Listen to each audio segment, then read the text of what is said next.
Eu resolvi fazer um curso para ensinar como as mulheres de valor devem fazer para agarrar seus alecrinos dourados. O trecho que você acaba de ouvir é de um esquete publicado pela atriz e roteirista Lívia Lagato. Trata-se de uma paródia do vídeo que viralizou nas redes sociais com supostas dicas para que homens saibam conquistar uma mulher. Eu não cito o nome dele, em nenhum momento eu falo dele, mas eu sou uma mulher que eu levantei a voz e debochei sobre a misoginia dele. E aí, quando a gente debocha e aponta o problema, porque isso é criminoso, sim, a gente não pode ficar fingindo que não existe e a gente precisa, de alguma forma, ter alguma ferramenta contra esse discurso de ódio. Por causa dessa paródia, Lívia foi ameaçada de morte. A Lívia Lagato vai representar criminalmente contra o apresentador Thiago Schutz pelo crime de ameaça. A polícia abriu inquérito para investigar essa ameaça de morte. No sábado, o produtor de conteúdo Thiago Schutz exigiu que Lívia Lagato apagasse um vídeo de humor que satirizava declarações machistas e prometeu: é processo ou bala. Com mais de 300 mil seguidores, o autor da ameaça se intitula Coach de Masculinidade. Ele faz parte de um movimento que se orgulha de ser misógino e que defende e propaga ideias como a classificação de mulheres por escala de valor, a submissão da mulher ao homem dentro de uma relação e a generalização de que mulheres têm problemas de caráter e são manipuladoras. Quando vejo uma garota bonita na rua, eu penso duas coisas. Uma parte de mim quer sair com ela, e conversar, ser muito gentil e tratá-la com carinho. E a outra parte dele pensa o quê? Como ficaria a cabeça dela decepada. Esse discurso de ódio ganha repercussão nas redes sociais e é apenas a ponta de um iceberg que se materializa em crimes de gênero e em um ambiente altamente tóxico dentro e fora da internet. Desde 2019, o Código Penal prevê pena triplicada se a ofensa for praticada nas redes sociais. Mesmo assim, os ataques têm aumentado. A ONG SaferNet, que mantém uma central para receber denúncias de crimes de ódio, revelou a dimensão desse aumento. E as mulheres também foram mais atacadas. A chamada misoginia cresceu 184%.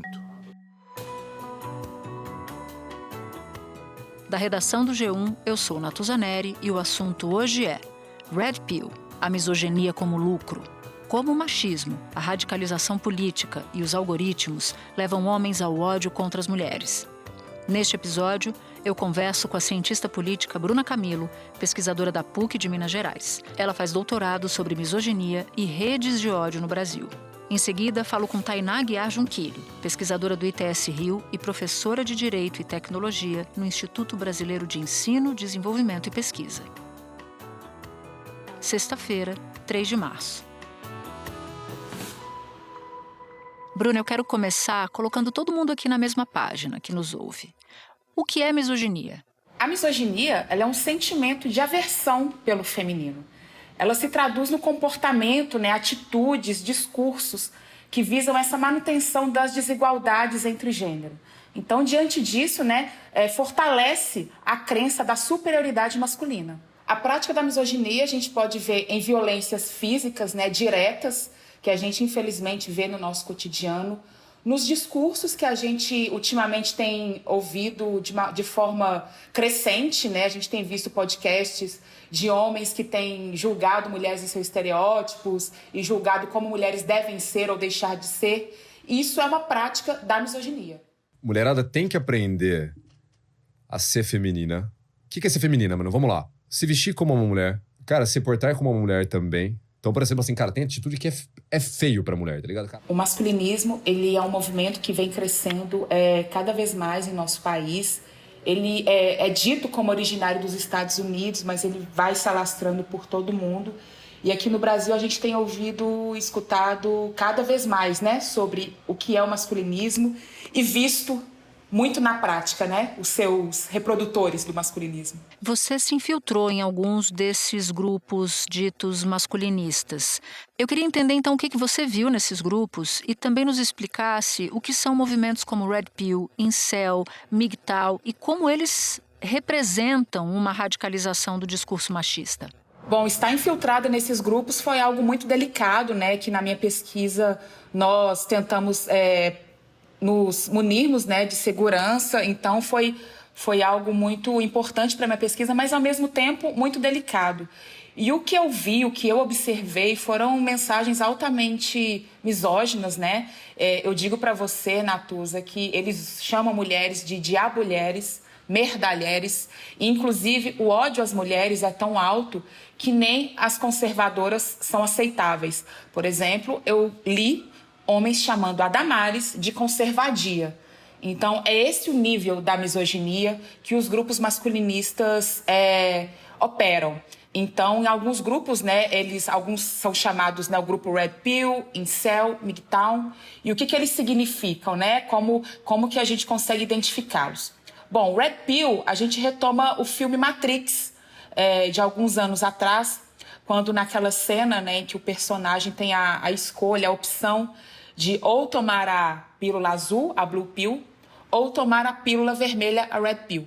Esta é a sua última chance. Depois disto, não haverá retorno. Lembre-se, eu estou oferecendo a verdade, nada mais. A Blue Pill seria, né, a manutenção da ilusão. O personagem se manteria na alienação, sem entender a realidade da sociedade. E o Red Pill seria acordar para a verdade. Então, o Red Pill estaria levando aquele personagem à verdade da sociedade. E o masculinismo se apropria desse momento. Eles usam estar redpilado. O que é? Quando ele acorda, quando aquela pessoa, aquele homem acorda para a realidade e ele começa a ver o que acontece ao seu redor. E para eles, uma das realidades é que as mulheres são as grandes vilãs da sociedade, ladras de direitos, privilegiadas, interesseiras, aproveitadoras. Então, que é necessário vingar dessas mulheres, se aproveitar dessas mulheres, para que a virilidade volte como nos primórdios, para que as mulheres voltem a ser submissas. Ou seja, o propósito do homem está sempre acima do propósito da mulher. A mulher apoia meu propósito se quiser estar comigo. Eu vou ajudar ela naquilo que eu puder, mas eu tenho que ter certeza que ela entende que o meu propósito é maior do que o dela na vida. Ele não é um movimento em si, o Red Pill. Ultimamente a gente tem visto, né, conceitos que Red Pill é um movimento masculinista, mas Red Pill, ele é uma expressão e que ele está sendo absorvido como ser identificado como um movimento masculinista como um todo. O incel, o significado são celibatários involuntários. Né? Pessoas, né, são homens, geralmente jovens, que têm dificuldade da socialização, né? De se relacionarem. São pessoas ligadas fortemente a fóruns. Muitos são gamers, né, voltados para jogos virtuais, muito introspectivos e vivem no seu mundo, ali no seu quarto, com poucas amizades. Não conseguem fazer esse entrosamento. Então, as discussões de fóruns de incels são frequentemente caracterizadas pelo ressentimento, pela misoginia, pela autopiedade, né, visto como grandes vítimas, racismo, LGBTfobia, né, e o endosso da violência contra pessoas sexualmente ativas. Porque o incel, ele não é uma pessoa sexualmente ativa. O canadense Alek Minassian, que matou 10 pessoas e feriu outras 15 num ataque com uma van, não é um terrorista islâmico, nem nazista, nem se alinha a nenhum extremismo político. Ele é um incel, sigla em inglês para celibatário involuntário, um grupo que cresce em comunidades online. 2014 foi um estudante que entrou atirando dentro de uma república americana, matou 6 pessoas, depois acabou cometendo suicídio. E ele tinha escrito um manifesto de quase 140 páginas culpando justamente as mulheres pela, enfim, situação sexual dele. Ele era virgem, nunca tinha beijado ninguém, tinha 22 anos. Eles culpam as mulheres delas não terem interesse neles, que é uma vitimização, né? E por vezes culpam aqueles homens que estão, né, nesse padrão de beleza que a gente vive na nossa sociedade, por serem sociáveis, por se relacionarem com mulheres. O MGTOW, né, traduzindo essa sigla, né, são homens seguindo o seu próprio caminho. Eles defendem o separatismo do masculino com o feminino, né? Eles acreditam que a sociedade tem que romper com a mulher, porque o feminismo corrompeu a sociedade, né? Os adeptos, né, eles afirmam que o feminismo tornou mulheres perigosas para os homens, então é necessário que esses homens se autopreservem. Então eles exigem essa dissociação completa das mulheres. Contudo, os graus do masculinismo, né, são muitos. Então a gente pode falar desses homens que não querem nenhum tipo de contato com mulheres, que têm total aversão às mulheres, que promovem violência, que promovem vinganças, ou os conquistadores, né? Esses conquistadores são aqueles que a mulher que ele se relaciona, que ela vai ter a sorte de se relacionar com ele, é aquela bela, recatada, do lar, submissa, antifeminista, não pode ser gorda. Então existe também esse grau do masculinismo, dessa característica, né, de como pode ser uma mulher que ele vai se relacionar. E também tem os conquistadores que querem se vingar das mulheres. Então eles conquistam as mulheres para se vingar. E tem um ponto do MGTOW que eu queria checar com você se é isso mesmo. Há adeptos desse movimento que são contra qualquer tipo de relação com mulheres que não seja assexual, ou seja, eles admitem a relação sexual, mas para usar aquela relação e depois jogar fora. Sim, com certeza. Os diversos graus, né, os graus de masculinismo, eles absorvem todas as formas de descarte da mulher, dos corpos femininos e de vingança. Então, uma dessas formas é a forma que você relata. Então, eu concordo com você, é real, é possível e é muito comum. E agora, te ouvindo, eu queria te perguntar se dá para entender que esses grupos apostam em teorias da conspiração para se auto-engajarem. Qual é a relação desses movimentos com a extrema-direita e como eles estão inseridos em um processo de radicalização política? Tem relação?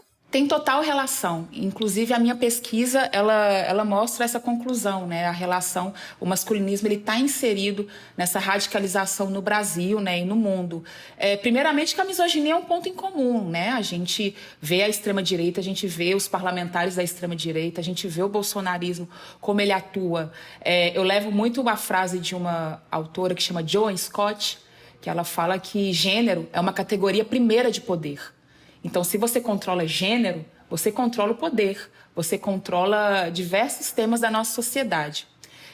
A relação dos movimentos, né, com a extrema-direita são políticas antigênero e envolvem pautas tanto de gênero quanto de sexualidade. A gente pode falar de notícias falsas, né? A gente pode falar da mamadeira de piroca, do kit gay, a grande revolução comunista, feminista, né, dessa teoria conspiratória. A gente pode falar do marxismo cultural, que os masculinistas utilizam muito, né, essa estratégia que eles dizem da esquerda mundial de destruir o cristianismo e toda a civilização ocidental. É muito comum a gente ouvir eles falarem, digitarem sobre marxismo cultural. E isso é um ponto muito em comum da extrema-direita, é o que os une, né, é o que os identificam. Agora, nem todos esses conteúdos ou nem todos os conteúdos desses grupos são explicitamente agressivos, em tese, contra mulheres. Muitos vêm disfarçado de autoajuda. Por exemplo, há perfis que oferecem ajuda para o homem a se conhecer, se valorizar. O quanto essa linha tênue, esse disfarce, esse mascaramento faz parte de uma estratégia de disseminação da misoginia? A gente tem visto muito sobre esses cursos, né? A gente pode falar do coach famoso que a gente viu na última semana, né? E como que a gente precisa falar agora sobre a monetização desse tema. Diante de tantas falas sobre como o homem deve ser, a arte da conquista, como as mulheres devem ser, a autoajuda para ser inserida em determinado grupo. Isso tudo é monetização, porque é venda de curso e é disseminação da misoginia, porque ali você constrói características, né, sobre o que é ser homem, o que é ser mulher, o que pode, o que não pode, o que é aprovado pela sociedade ou não. E as pessoas compram. Enquanto as mulheres colocam os homens para lavar a louça e limpar a casa, ela só aumenta a energia feminina deles e faz com que o cara diminua a energia masculina. Enquanto você coloca louça para lavar e casa para limpar, você jamais terá um homem bem sucedido do seu lado com a energia assim daquele homem bem másculo. Na medida que essa busca aumenta do discurso misógino e o que esse discurso misógino promove em relação à autoajuda, as pessoas se encontram, a misoginia se cruza, os discursos vão se fortalecendo, né? E isso cria contornos estratosféricos sobre o que a gente vai lidar Como nós vamos lidar na sociedade com a mistura do discurso misógino, o combate ao discurso misógino, e para que as pessoas não caiam nessa autoajuda, na monetização, né? Bruna, muito obrigada por ter vindo e pelas explicações que você deu pra gente aqui no assunto. Muito obrigada, fico à disposição e até breve. Espera um pouquinho que eu já volto para falar com a Tainá Aguiar Junquilho. Tainá, como diferenciar o discurso de ódio de episódios de microviolência? Aqui, esse microviolência entre aspas. Esse movimento aí desses microdiscursos de ódio, ele tem surgido e é muito difícil de diferenciar. Essa é a grande dificuldade, inclusive, para punir esses tipos de discurso, porque eles são um pouco mais sutis, né? Então, eles não vão representar diretamente um crime, mas eles vão acabar, no fim das contas, reforçando uma cultura machista que, ao fim e ao cabo, vai acabar levando ao empoderamento dos que pensam de forma misógina. Eles vão se sentir, vão reforçar esse tipo de discurso. Quando há um discurso de ódio mais fácil de ser identificado, ele muito facilmente vai ser criminalizado, ele pode ser punido porque ele vai ser uma ameaça, ele vai ser um crime de injúria, um crime de difamação. Por exemplo, quando algum homem ele divulga fotos íntimas quando termina o relacionamento ou para ameaçar a sua ex-companheira, quando ameaça, como fez recentemente um desses Red Pills com a atriz Lívia Lagato. Então, a grande dificuldade hoje para nós é realmente punir esses discursos que estão numa chamada zona cinzenta, sem que a gente caia no discurso também de censurar, né, de eventualmente tolir a liberdade de expressão. Bom, e esses conteúdos de perfis com caráter misógino, eles podem chegar a vários públicos, a mulheres inclusive.